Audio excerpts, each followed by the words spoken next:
कल्पना कीजिए उस बच्चे की जो विभाजन के दर्द और गरीबी के साए में पलता है।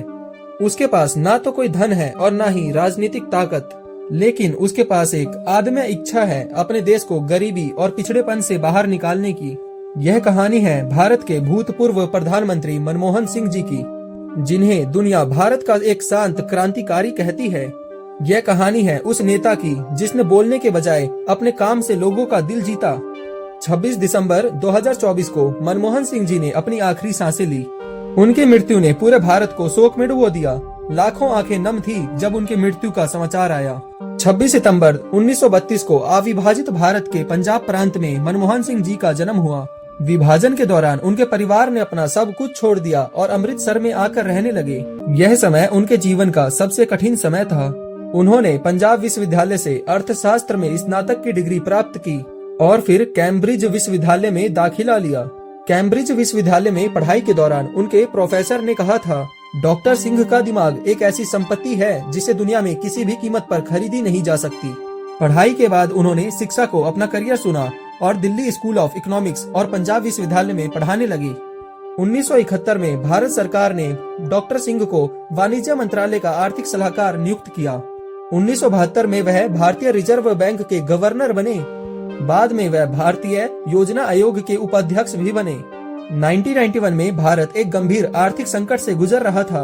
विदेशी मुद्रा भंडार लगभग खत्म हो चुका था और देश दिवालिया होने के कगार पर था।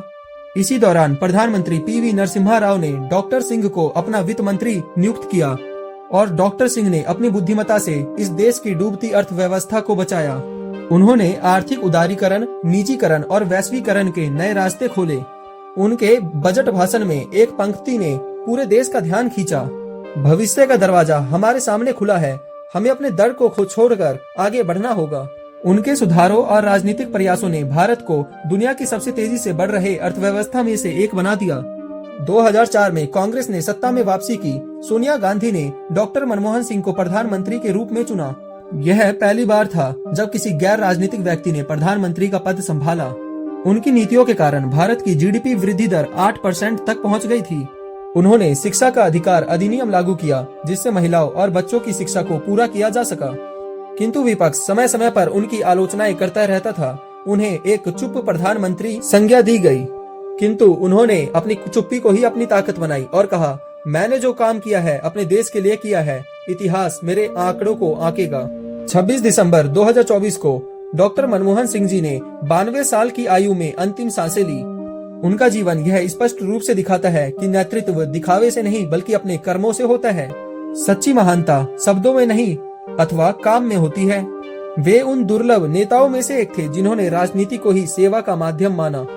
डॉक्टर मनमोहन सिंह चले गए, लेकिन उनकी विरासत अभी भी जीवित है। उनका हर काम, हर नीतिगत फैसला और हर कदम देश के भविष्य की नींव बनेगा।